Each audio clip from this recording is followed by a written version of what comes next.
नमस्कार, मैं ओंकार पांडे। ओपिनियन के एक और नए एपिसोड में आपका स्वागत है। आप देख रहे हैं न्यूज 18 राजस्थान का डिजिटल प्लेटफॉर्म। आज हम एक ऐसी सनसनीखेज और बेहद गंभीर खबर का विश्लेषण करने जा रहे हैं जिसने पूरी दुनिया के कूटनीतिक गलियारे में तहलका मचा दिया है। मामला जुड़ा है ईरान से, जहां के supreme leader Ayatollah Ali Khamenei की मौत के बाद मध्य पूर्व की राजनीति पूरी तरह से सुलग उठी है। खामेनेई की मौत के बाद उनके बेटे और नए उत्तराधिकारी मुस्तफा खामेनेई ने सार्वजनिक रूप से बदला लेने की कसम खाई थी, लेकिन बात सिर्फ बयानों तक सीमित नहीं रही। इसके तुरंत बाद ईरान की राजधानी तेहरान से छपने वाले और वहां की सरकार का मुखपत्र माने जाने वाले कट्टरपंथी अखबार हमशहरी ने अपने ऑनलाइन एडिशन में एक ऐसा इन्फोग्राफिक यानी एक पोस्टर जारी किया जिसने अंतर्राष्ट्रीय सुरक्षा एजेंसियों के कान खड़े कर दिए हैं।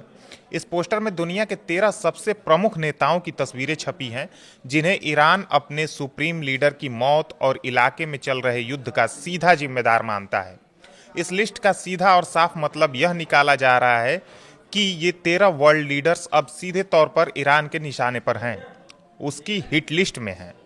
अब आप सोच रहे होंगे कि इस लिस्ट में अमेरिका के राष्ट्रपति डोनाल्ड ट्रंप या इजराइल के प्रधानमंत्री बेंजामिन नेतन्याहू का नाम होना तो समझ आता है, क्योंकि ईरान की दुश्मनी इनसे जग जाहिर है। इसमें ब्रिटेन, फ्रांस और जर्मनी के राष्ट्राध्यक्षों का होना भी हैरान नहीं करता। लेकिन इस पूरी फहरिस्त में जिस एक नाम ने सब कुछ ज्यादा चौंकाया है वो है इटली की खूबसूरत और बेहद आक्रामक प्रधानमंत्री जॉर्जिया मेलोनी का नाम। जी हाँ, इटली की महिला प्रधानमंत्री मेलोनी भी ईरान की इस खतरनाक लिस्ट में शामिल है। तो आखिर ऐसा क्या हुआ कि शांत दिखने वाला और यूरोप के एक कोने में बसा इटली अचानक ईरान का इतना बड़ा दुश्मन बन गया? आखिर मेलोनी ने ईरान का ऐसा क्या बिगाड़ दिया कि उनका नाम ट्रंप और नेतन्याहू के बगल में लाकर खड़ा कर दिया गया? आज हम इसी मेलोनी एंगल को पूरी गहराई से और विस्तार से समझेंगे। इस पूरे विवाद को समझने के लिए हमें सबसे पहले जॉर्जिया मेलोनी की राजनीतिक विचारधारा और उनकी सरकार के रुख को देखना होगा। मेलोनी इटली की एक कट्टर दक्षिणपंथी यानी राइट विंग नेता हैं। जब से वह सत्ता में आई हैं, उन्होंने ईसाई मूल्यों, राष्ट्रवाद और पश्चिमी सभ्यता की रक्षा को अपनी राजनीति के केंद्र में रखा है। ईरान जैसे इस्लामिक रूढ़िवादी देश के लिए मेलोनी की यह वैचारिक छवि हमेशा से खटकती रही है। ईरान को लगता है कि मेलोनी सिर्फ एक देश की नेता नहीं है, बल्कि वह पश्चिमी ताकतों की उस वैचारिक सोच का नेतृत्व कर रही हैं जो मध्य पूर्व के इस्लामिक देशों पर अपना दबदबा बनाना चाहती हैं। लेकिन बात सिर्फ विचारधारा की नहीं है, असली खेल तो रणनीति, भूगोल और सैन्य ताकत का है। भले ही इटली भौगोलिक रूप से मध्य पूर्व से दूर दिखता हो, लेकिन भूमध्य सागर यानी मेडिटेरेनियन सी में उसकी स्थिति रणनीतिक रूप से बेहद महत्वपूर्ण है।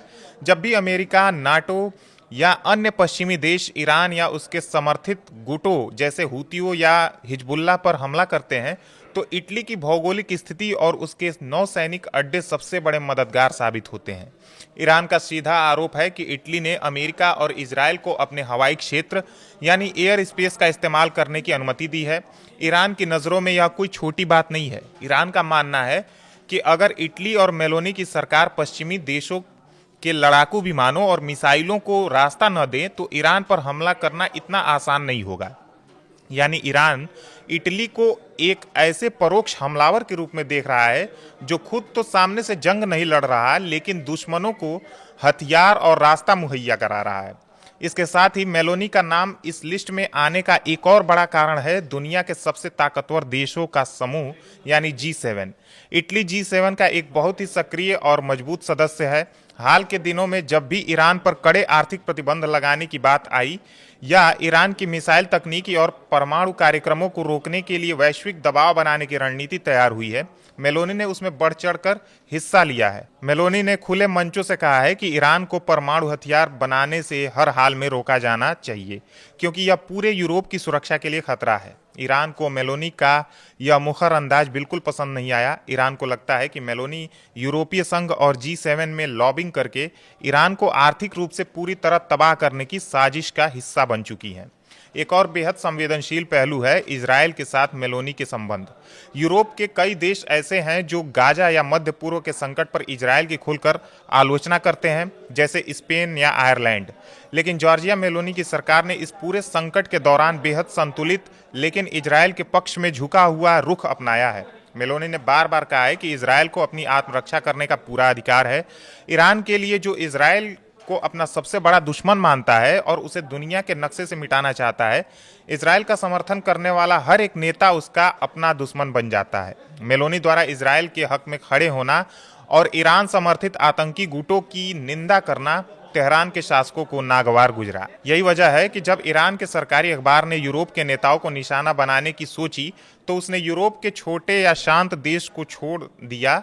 उसने यूरोप की असली महाशक्तियों को चुना, जिन्हें बिग फोर कहा जाता है, यानी ब्रिटेन, फ्रांस, जर्मनी और इटली। मेलोनी का नाम इस लिस्ट में डालकर ईरान दरअसल पूरे दक्षिण यूरोप और भूमध्य सागरीय क्षेत्र को एक कड़ा और खौफनाक संदेश देना चाहता है कि अगर किसी ने भी अमेरिका या इजरायली खेमे की मदद की तो अंजाम बहुत बुरा होगा। हालांकि अंतर्राष्ट्रीय खुफिया एजेंसियों और कूटनीतिक विशेषज्ञों का मानना है कि यह 13 नामों वाली लिस्ट कोई आधिकारिक मिलिट्री ऑर्डर या तुरंत हमला करने का आदेश नहीं है। यह असल में मुस्तफा खामनेई और ईरानी प्रशासन द्वारा खेला गया एक मनोवैज्ञानिक खेल है। अपने देश की जनता के गुस्से को शांत करने के लिए और दुनिया में अपना खौफ बनाए रखने के लिए ईरान ने यह प्रोपेगेंडा पोस्टर जारी किया है, लेकिन इसके बावजूद इसे पूरी तरह से खारिज नहीं किया जा सकता। मेलोनी जैसी मजबूत महिला नेता को इस तरह की हिट लिस्ट में शामिल करना यह दिखाता है कि आज के दौर में इटली वैश्विक राजनीति में कितना महत्वपूर्ण खिलाड़ी बन चुका है और कैसे मेलोनी के फैसले ने सीधे ईरान के सुप्रीम लीडर के महल तक हलचल पैदा कर दी है। अब देखना यह होगा कि इटली और खुद जॉर्जिया मेलोनी ईरान की इस गीदड़ भभकी का क्या जवाब देती हैं। लेकिन एक बात साफ है कि मध्य पूर्व की यह चिंगारी अब यूरोप के दरवाजे तक पहुंच चुकी है। धन्यवाद।